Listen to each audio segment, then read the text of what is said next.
Hello everyone, welcome to National Defense Institute's PYQ series. Here we are going to discuss about CDS 2 2022 question paper.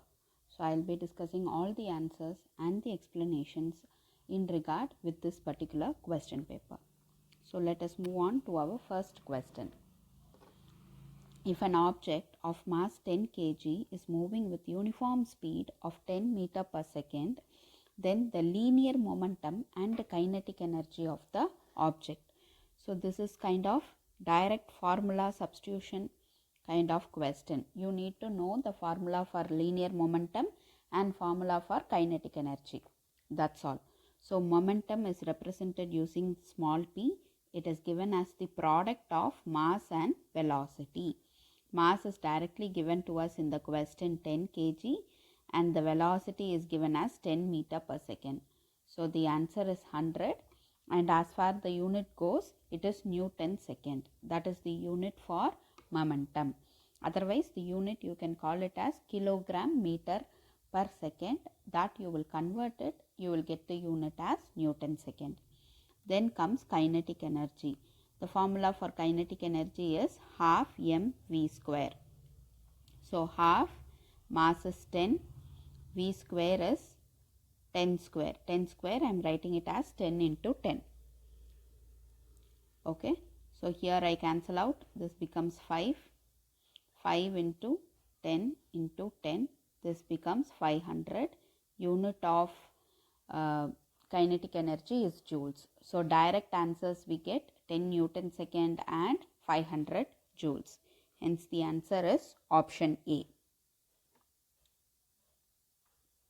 Question number 2. An electrical circuit having combination of resistance and capacitance is given below. The current flow through the circuit will be. So here the first thing that you have to observe is the source is a DC source. The source of the circuit is DC. What do you mean by DC? Direct current, right? So it doesn't have an oscillating point. Once the current rises, right, once the time, once the voltage is set, it flows in a straight manner. Similarly, the current also, current or voltage is constant. That is why we call this as direct current. How is there in AC? Alternating current, how will it be? It will be in this manner, right? It will go on in this manner. Your voltage or current, it lags or leads depending upon the components that we put. Let us not go into it. It will be like this or it will be like this, right? Either way it will be oscillating. Here what is happening? Direct current source is connected, and what do we know? Once a direct current is given to a capacitor, what will the capacitor do? It will not work, right? It will block. Capacitors block DC. Why do we say it as block? Because it gets fully charged, there is no current flowing through it, right? It has to have an alternating for the capacitor to charge and discharge. Here once it reaches the peak value, it is charging, right? After that the capacitor is not going to allow any current to flow through it. So the first thing that you have to look at when you have a combination circuit is whether the source is AC or DC. The second thing that you have to understand is capacitors block DC. So there is no current flowing through this particular circuit, right? There is no current flowing through this particular circuit because capacitor is blocking. It is not going to allow any current to move out of it.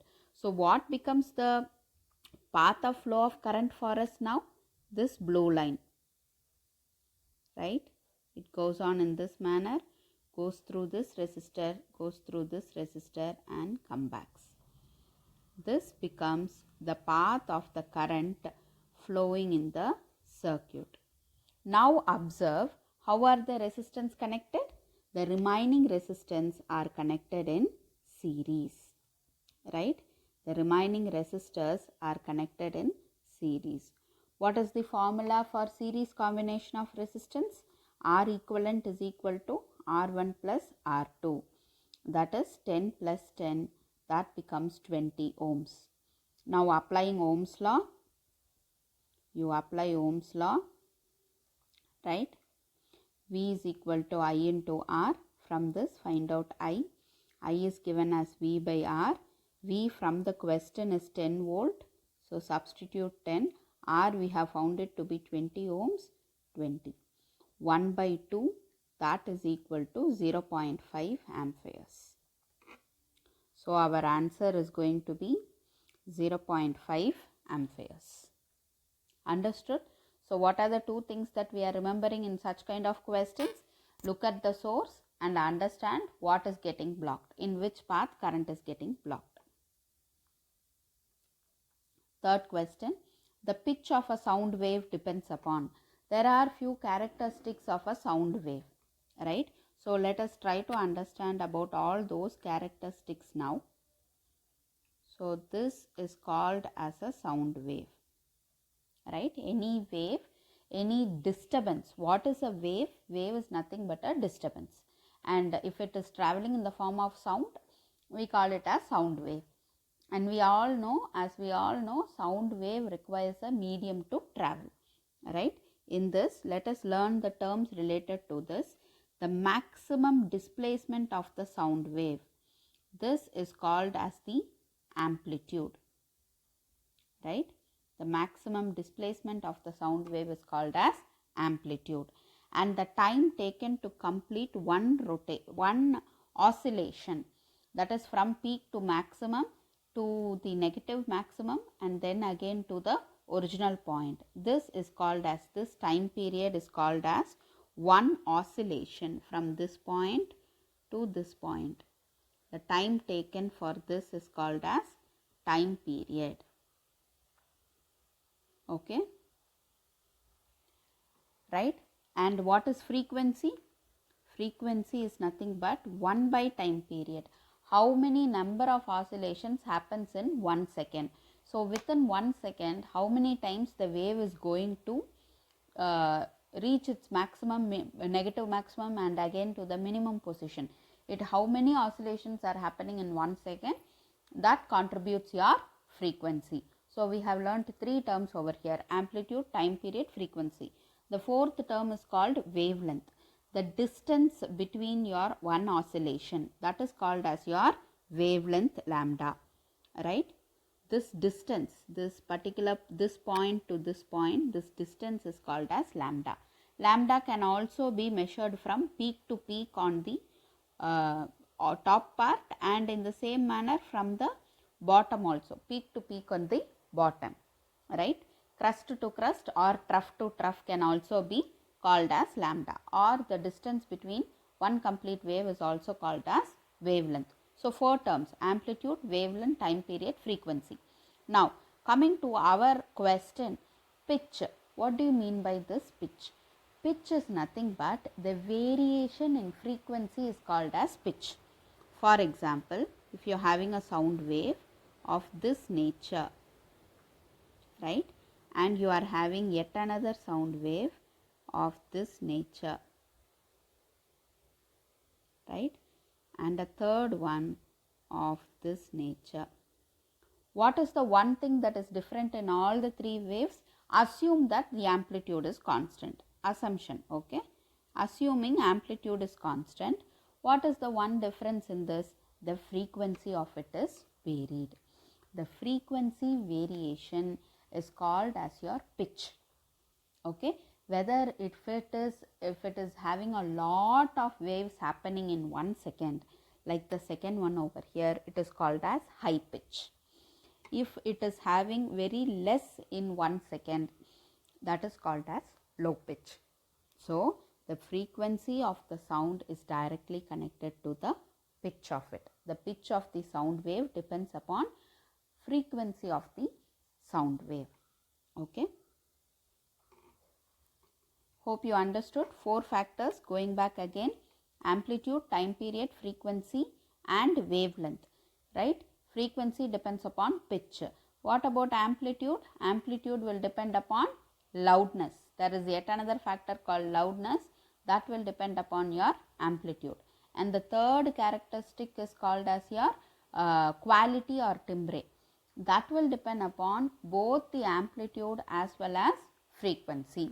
Okay, that is responsible for producing music, note, your bass, right? All those things depend upon your quality of the sound wave. So for this question, please remember which depends upon frequency. The device used for measuring electric current in a circuit. Direct and simple answer, right? We all should know this. That is called as ammeter. Voltmeter, this is used to measure the current. This is used to measure the voltage, right? Motor and generator, obviously I need not explain. Those are mechanical devices. Here it is not a measuring device, right? There is one more measuring device that you should be aware of, that is called galvanometer. Galvanometer is used to detect the presence of current. Okay, the presence of current, whether current is present in the circuit, whether current is flowing in the circuit, right? That is detected by your galvanometer. Galvanometer will have a scale. In the center there will be 0. On this side you will have 1, 2, 3 all the markings, and again on this side you will have 1, 2, 3 markings, and the needle will be over here. This will be the needle, right? If you are connecting, for example, this is the positive and this is the negative, you are connecting the positive to the positive of the battery, negative to the negative of the battery, and the galvanometer is deflecting in this direction. Say it is deflecting in this direction, then the current flow is in that particular direction of the circuit. If the deflection is in this direction, then the current flow in the circuit is in this direction. Okay, so galvanometer is used to detect the presence and direction of current flow. So there is yet another meter. Please know about this also. It is not only that ammeter and voltmeter will be connected in the circuit. You can use galvanometer also. Galvanometer will not only give the reading of the current, it will not only give the amount of current flowing, it will also give the direction of the current flow. Next question. A metal wire of length L and diameter D has a resistance R. What would be the resistance of another wire of the same metal and of the same length but having double the diameter, right? So this kind of questions are really you need to work it out and you need to solve it. Don't just look at the question and try to guess the options. That will not work out. So please try to manage your time. For the previous question, it was a direct question. You need not waste much of a time. So 1 or 2 seconds you spend on the question, then move away to the next question. For these sort of questions, please spend at least 1 minute, okay, so that you will end up with the correct answer. So we are supposed to find the resistance. So resistance they have given R.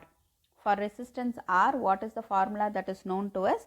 R is equal to rho L by A, where rho is the resistivity, L is the length, and A is the area of cross section.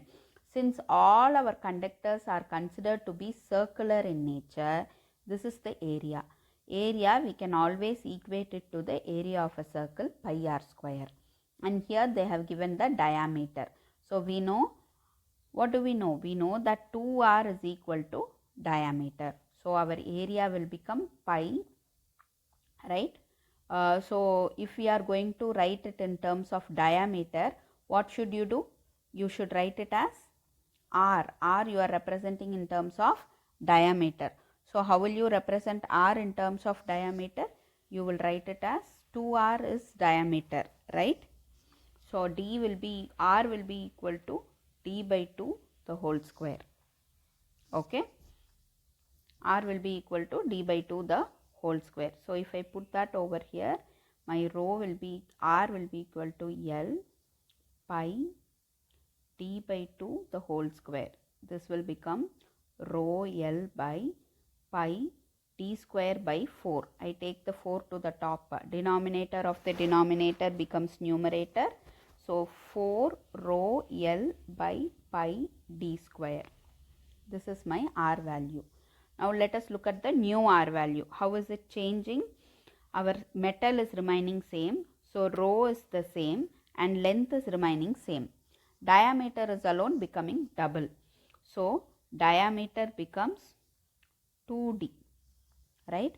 So R new will be equal to rho L by pi of 2D by 2 the whole square. Okay, 2D by 2 the whole square. So what happens over here?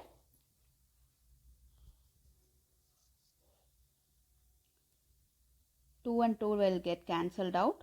So it is rho L by pi d square, right?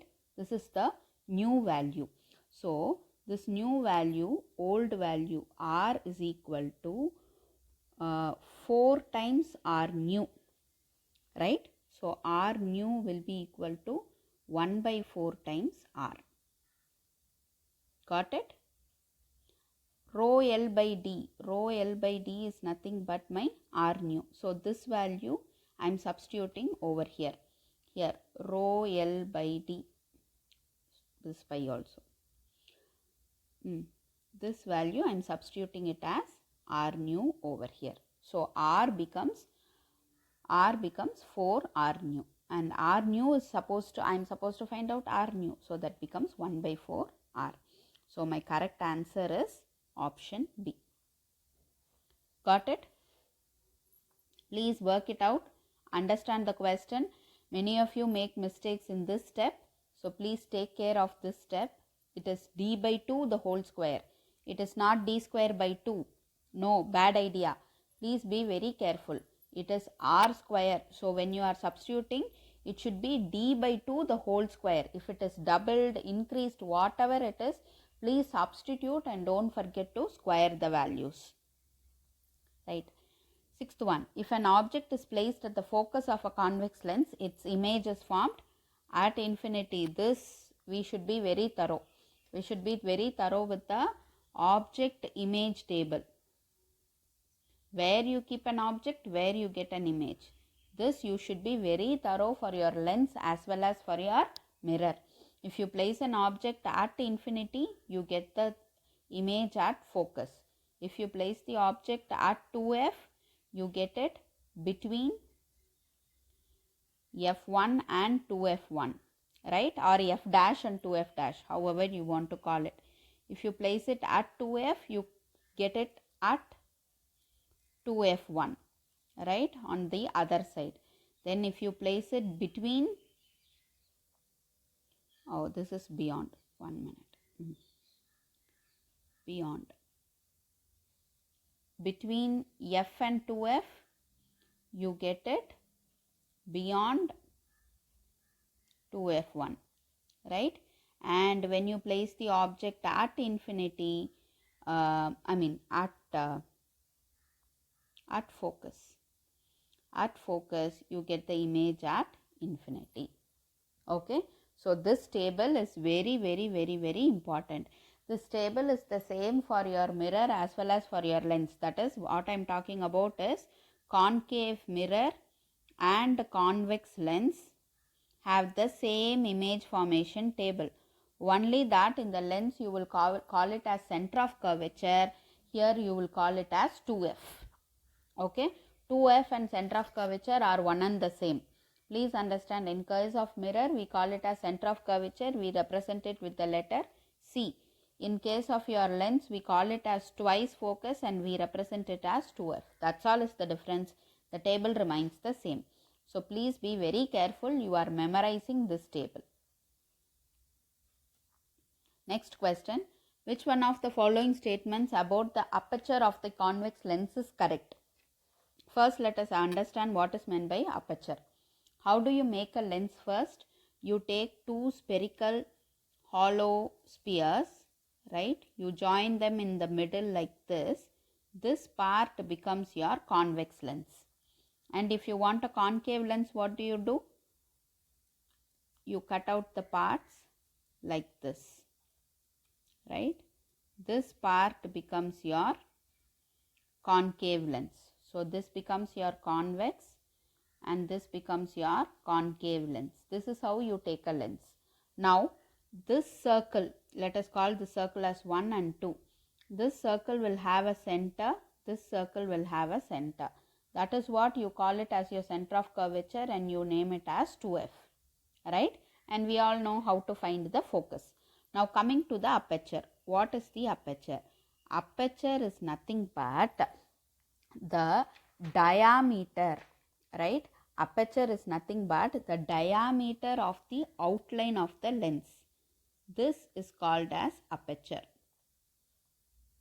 right? This distance, the effective diameter of the outline of the lens is called as your aperture. Okay, so if your aperture is very big, what will happen? The lens will be bigger, that's all. The focal length need not vary, right? The focal length can be the same. So it is going to what are they asking us? Which is the correct statement? It is equal to the radius of curvature? Definitely not. Radius of curvature is something, this is called as the radius of curvature, right? You have a lens, you draw the principal axis, this is the center of curvature, this becomes the radius of curvature, right? This line, all these things become the radius of curvature. So this is not the correct statement. Okay, it is equal to the focal length. No, aperture cannot be equal to the focal length. Focal length depends upon where your image is going to be formed. If your lens is going to be thin or thick, your focal length will vary. And also focal length varies depending upon the color of the light, right? That also plays a very important factor in deciding the focal length. So this statement is also not correct. Look at the third statement. It is independent of radius of curvature. It is contradicting. Isn't it contradicting the first statement? Right. And this statement seems to be true. It is independent. Radius of curvature doesn't have any effect on the aperture. Look at the last statement. It is equal to half of its focal length. Not necessary. It can be half of the focal length. It can be equal to the focal length. It can be more than the focal length. It can take any value, right? It is independent of your radius of curvature and the focal length. Hence the answer is option C. So here you need to understand what is meant by aperture and what are the things it is depending upon. Aperture is nothing but the effective diameter of the outline of the lens, and that is independent of the radius of curvature as well as the focal length. When water is heated from 0 degrees to 4 degrees, its density. For this question, you should know something called as anomalous behavior of water. You would have learned this in thermodynamics. Anomalous behavior of water. How does water behave? When it is heated, when the temperature increases. 0, 1, 2, 3, 4, 5. I further keep on increasing the temperature. This is the density. Okay, let us have lot of density values. Density doesn't matter over here. So we are taking ice. For example, ice is having more density. When we are taking ice, what happens when you start increasing the temperature? Okay, what should happen? Ice is more denser, right? What do you mean by density? Density is nothing but mass per unit volume, right? Mass per unit volume is called density. So what is happening over here? The volume of your ice cube is very less when compared to the volume of your water molecules. It is, the density is going to move on. It is not as dense, it is not as thick as that of your liquid state of water than the solid state of water. So when you start heating, we observe a very anomalous behavior, and that is nothing but it increases, the density increases till 4 degrees. After that it starts decreasing. Okay, so the density of water increases till 4 degrees and then it starts decreasing. Okay, then the density starts decreasing. Alright, water starts to turn into water vapor, evaporation happens. So it is no longer in the solid state. right? It starts to become to a liquid state, but initially it increases and then decreases. So the answer is, what will be the answer over here? Density increases, right? If students, please listen, it is only from 0 to 4 degree. That is why I went for option B. It increases. If my question is 0 to 10 degrees, then what will be your option? Your option will be D. It will increase first and then decrease, because after 4 degrees the density of water starts to decrease. Okay, please remember this. One more variation of the same question I will tell you. If water is heated from 0 degree to 4 degree, they have asked about density. In the same question, they can also ask about volume.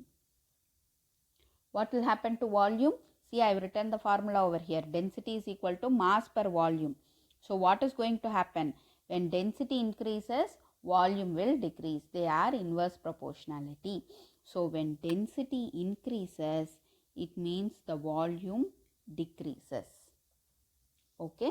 So if you draw a graph for my temperature and volume, it will be like this. This is 4 degrees. Right? At 4 degrees, your volume comes down and then it starts increasing. Okay, these are called anomalous behavior of water. Okay, these things you cannot observe in laboratory, because from 0 degree to 4 degree it will go within a fraction of a second. Okay, so it is not possible for us to observe with our normal eyes using the normal laboratory conditions. Specific conditions are required to understand this. Right. Next question. The acceleration due to gravity at the Earth's surface depends upon. So here we have to go to our universal gravitational law formula and acceleration due to gravity formula. Right. I hope you all remember the formula for acceleration due to gravity. Small g. Small g is equal to capital G m divided by r square. Remember, where m is the mass of the planet, and r becomes the radius of the planet. Okay. If it is Earth, then you substitute the mass of Earth and radius of Earth. That is how we found the value of g to be 9.8. Okay. So I have directly gone to the formula. There is a derivation for this formula. I hope you people are familiar with that. If not, please try to remember the formula directly. Acceleration due to gravity, g is equal to gm by r square. So here, what are the two factors the acceleration due to gravity is depending? G is called universal gravitational constant. It is not going to vary. Universal gravitational constant. Wherever you go, whether you are on Mars, you are on Jupiter, you are on Moon, you are on Saturn, wherever you go, universal gravitational constant doesn't vary. Its value is 6.67 into 10 to the power minus 11 Newton meter per second. This is not going to vary. Okay. So this value is not going to vary. This is a constant value. So apart from this, what are the two things that it depends upon? Mass and radius. So the correct option is both mass and radius. Okay, understood? Directly we are looking at the formula and we are arriving at the conclusion. Thank you students for watching the video on solutions to physics CDS 2 2022 question.